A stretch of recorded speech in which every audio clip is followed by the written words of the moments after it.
Minha mãe sempre falava para mim, compaixão com as pessoas, Fabiana, compaixão com as pessoas. Então eu entendia que compaixão era isso, que eu parasse a minha vida para atender as pessoas, para ouvi-las, para ajudá-las, independente do que eu estivesse fazendo.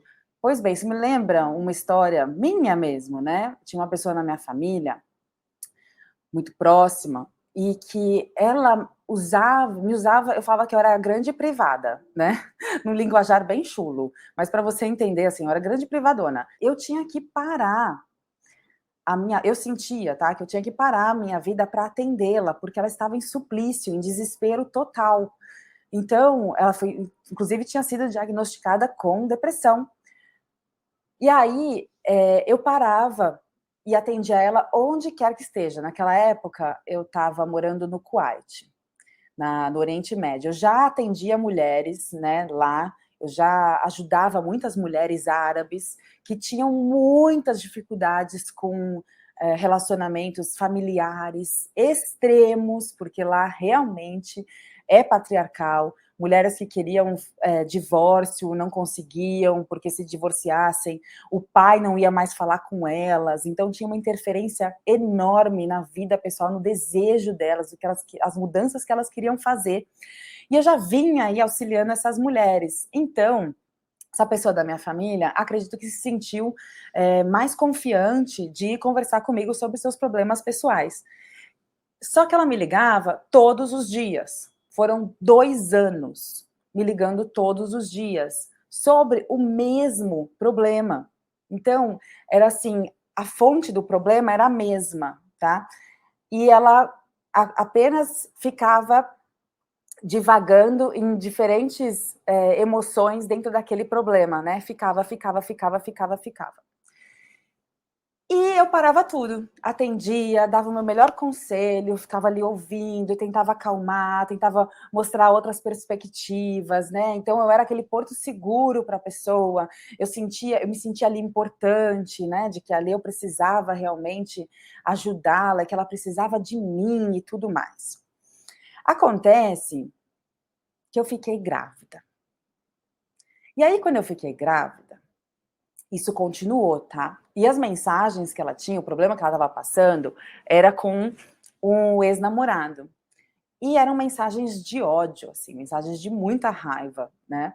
E ela fazia print dessas mensagens e me mandava. Até que um dia eu estava grávida, eu recebi essas mensagens muito pesadas, né? De sofrimento muito grande. E eu não consegui dormir. Não consegui dormir porque a Sofia, minha bebê, né, na barriga ainda, se remexia, e eu não conseguia descansar.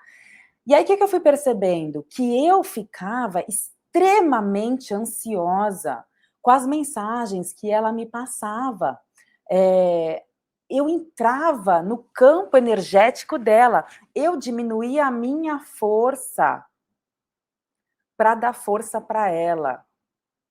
Eu não percebia isso.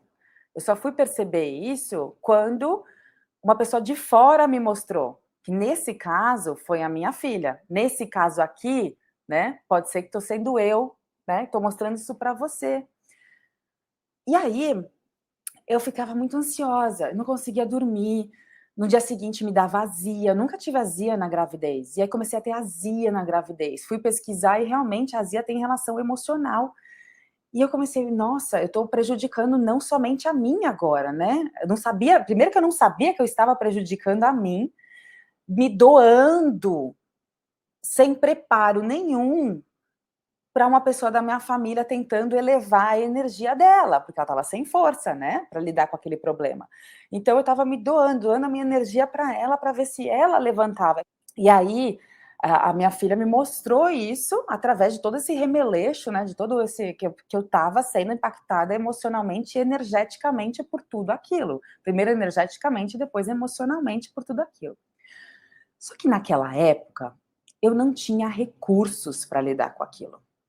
Então, eu fazia o que a maioria das mulheres fazem, ajudava com aquilo que tinha, né? Com palavras, com carinho, afeto, atenção, ouvido, né? Ouvido privada.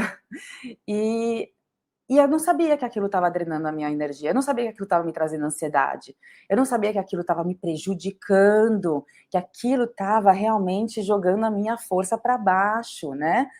Só que eu fui estudar, fui pesquisar, por quê? Eu não queria naquela época, o que que aconteceu, né, mais importante, o que que aconteceu então? O que que eu fiz quando eu descobri aquilo? Eu me afastei, eu me afastei dessa pessoa da minha família, para me proteger emocionalmente e fisicamente, né, e proteger a minha filha. Então eu me afastei, eu falei para ela: "Olha, tá me deixando muito nervosa essas suas conversas, tem muito ódio, tal, não sei o quê, eu não posso te ajudar agora, beijo, tchau", e deixei ela a ver navios. O que que veio em seguida? A culpa.